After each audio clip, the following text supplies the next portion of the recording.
بسم الله الرحمن الرحيم وبه نستعين. طبعا أعلن تأييدي لاستجواب وزير الإعلام والشباب على محور الإعلام، وذلك للتجاوزات والمخالفات الإدارية والمالية. ولكن أنا أحب أوضح بالنسبة إلى الرياضة، وكان كلامي بالسابق هو نفسه الحالي لم يتغير، أن من يتحمل الإيقاف هو رئيس الاتحاد السابق ورئيس اللجنة الأولمبية المحلية السابق. وبناء على الشكوى التي قدمت إلى المنظمات الدولية وتم تعطيل وشل الرياضة الكويتية وتأثر الشباب الكويتي ونكس علم الكويتي، وكل هذه الأمور تأثرت الدولة من تدهور الرياضة. وبذكرها كالآتي: تم الإيقاف في 27/10/2015، وكان عندي ندوة قبلها في 23/5/2015، وكنت أطالب بحل رئيس الاتحاد وحل الاتحاد بسبب التجاوزات، وأثبتت أن هناك تجاوزات مالية وأيضا قانونية بالنسبة لقرار الحل. وكما أريد أن أوضح، ولازم أنا أكون واضح وشفاف، البعض مما محسوبين على أحمد الفهد، ولا أتكلم على الإعلاميين والصحفيين اللي لهم رأي خلينا نقول حيادي ولهم الأكثرية العظمى، أتكلم عن قلة قليلة كانوا يخرجون في القنوات ومحسوبين على أحمد الفهد، ويذكرون أن رياض العتساني سوف يقف مع الوزير على أساس ابن عمه سليمان. أنا أقول العم أبو محمد سليمان العتساني أخوي الكبير وأتشرف فيه، ولكن ليس من المرجلة أن تقولون أن أنا بوقف مع شخص وأنتم ما تدرون شنو قناعاتي، ما تدرون شنو رايي من الأساس. ولما تقولون أنتم توقفون مع أحمد الفهد، أحمد الفهد عندما قدم استجواب له على طول قدم استقالته ولم يواجه. أحمد الفهد هو من اعتذر أمام شاشات الكاميرات. وأبي أحب أوضح، أحمد الفهد هو سبب رئيسي في تدهور الرياضة الكويتية، وهناك أطراف أخرى. وبدت الرياضة تتدهور عندما صار الصراع بين ناصر وأحمد في سنة 2010. فلما تكون هناك أمور مسبقة ورأي مسبق من ناس يعني مو حيادين، ولا زلت أقول قلة قليلة اللي ذكروا هذا الأمر، يخرجون في القنوات بين حين والآخر من تقريبا أكثر من شهر، وما عندهم إلا تكرار هذا الكلام أن رياض العتساني راح يوقف مع ولد عمه. أنا أظل وأقول كل الكويتيين بما فيهم ولد عمي على عيني وراسي، ولكن أنا اليوم أمثل الكويت بأسره برا بقسمي، احتراما للدستور والقانون، مصلحة الكويت فوق كل اعتبار. فالقرارات المسبقة المفروض ما تكون مبنية إلا عن قناعة، ولا أسبق أنا الأحداث وأقول راح يسوي كذا ويسوي كذا. فأنا بوضح بالنسبة إلى الإعلام، نعم هناك في تجاوزات مالية وإدارية، وذكرت راح أحط اسمي في مؤيد لتصويت في طرح الثقة. أما بالنسبة للرياضة ذكرت والبينة على من ادعى واليمين على من أنكر. نقول اللجنة الأولمبية المحلية هي من تقدمت بالشكوى، وكذلك محكمة الكاس أكدت أن الإيقاف جاء نتيجة طلب اللجنة الأولمبية الكويتية. إذا كنتوا أنتم تقولون أن إحنا نثق في محكمة الكاس، هذا رأيهم. بالإضافة إلى عندك الإجراءات اللي افترض أن تتخذ في ذاك الوقت لما قالوا القانون يتعارض، شنو استندوا عليه؟ على قانون 26 لسنة 2012، وقالوا سجن الرياضيين بالنسبة لقانون 34 لسنة 2016.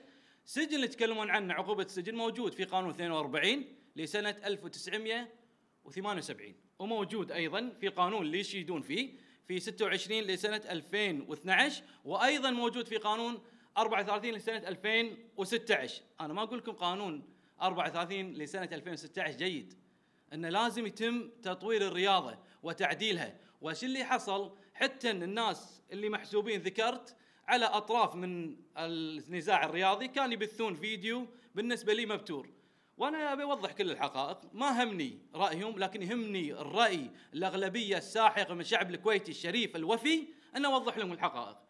أنا كنت أقول أن يجب القانون يتعدل، وهذا الكلام في 16/3/2012، ولكن ما كملوا بالنسبة للفيديو اللي بثونه عبر وسائل الإعلام وأيضا القنوات وفي مواقع التواصل الاجتماعي. قلت لازم القانون يتعدل، ما كملوها. لا تقربوا الصلاة، زين كملوها. شنو كنت أقول؟ قانون يتعدل للخصخصة والاحتراف الكلي. أنا كنت أتكلم عن تطوير الرياضة، ما كنت اتكلم عن قانون يخالف ولا يخالف. لما نتكلم عن ان النوادي على املاك الدوله والدوله تصرف عليها من اموال البلد، يجب ان تكون هناك رقابه اشرافيه وتنظيميه، وايضا على الامور الماليه. هم يبون ينزعون الرقابه، يبون يلعبون على كيفهم، والدليل شوف شلون انحل الاتحاد وانحلت الانديه بذاك في السنوات السابقه، وايضا انحل المجلس اللجنه الاولمبيه المحليه. كل ما هناك في الامر ان في انتخابات اللي هو الاتحاد الاسيوي اللي هو ينتخب 4 اعضاء في مجلس الفيفا، وهذه الانتخابات تنتهي العضويه في 28/2/2017، والانتخابات تكون في 30/4/2017. هذا هو الامر، ما هو موضوع ان اليوم والله قانون يواكب ولا قانون لا يواكب. كل القوانين الفتره الاخيره تواكب الرياضه والمواثيق الدوليه. كما ذكرت نفس اللي قاعد يحصل في الكويت قاعد يحصل في دول الخليج الاشقاء. ما وقفت الرياضه عندهم. ايش معنى الكويت؟ لان هناك شكوى واضحه من الكويت. فانا بوضح الحقيقه، لا يتوقعون في يوم من الايام ان يضغطون علي وانا بصوت على حسب مزاجهم. لا احمد، لا طلال، لا غيره يقدر يغير قناعاتي. انا اقول نعم، سبب اليوم تدهور الرياضه وايقافها احمد الفهد، وايضا رئيس اللجنه الاولمبيه المحليه. فذكرت كل الامور لتثبت هذا الشيء.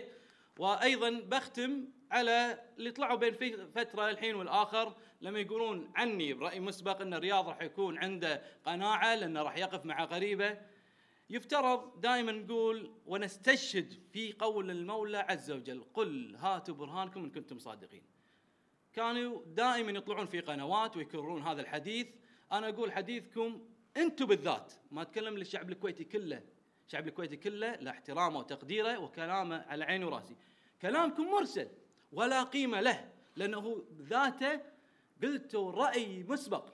فانا بوضح لازم نفصل الاعلام. نعم هناك تجاوزات اداريه وماليه، الرياضه تدهورها سببها الصراع اللي حصل بين الشيوخ واستمر فيها احمد الفهد وايضا رئيس اللجنه الوطنيه المحليه اللي هو طلال الفهد، عندما قدموا شكوى واثبتت الكتب وانا طلعتها في احدى الجلسات والمؤتمر الصحفيه. نعم هناك شكوى من الكويت على الكويت للاسف انه يتم رفع العلم الاولمبي، وحصلت هذه الحادثه تحديدا في 2010 حصلت، وكان حاضر في الصفوف الاماميه منو؟ احمد الفهد كان حاضر في الصفوف الاماميه.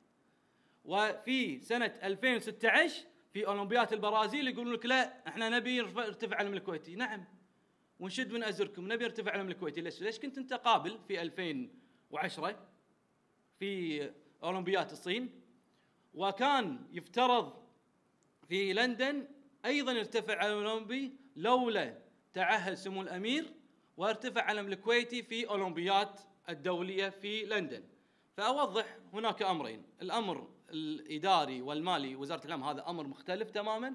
الامر الرياضي اليوم الشارع الرياضي كله يعاني من هذا الصراع. لذلك انا قلتها من زمان 16/3/2012 انا اؤيد الخصخصه في القطاع الرياضي من القطاعات الاخرى النفطي، وهذا ما ايده، ايد القطاع الرياضي يتم الاحتراف الكلي والخصخصه، وهذه لقاءاتي، لكن يتم بترها ونشرها في القنوات في امور يعني غير اخلاقيه على اساس انه يطلعوني كاني انا متناقض. انا لا متناقض. رياض عدساني في سنه 2012 هو نفسه في 2016، نفسه في 2017، ونفسه ان شاء الله لابد الابدين، ونسال الله التوفيق.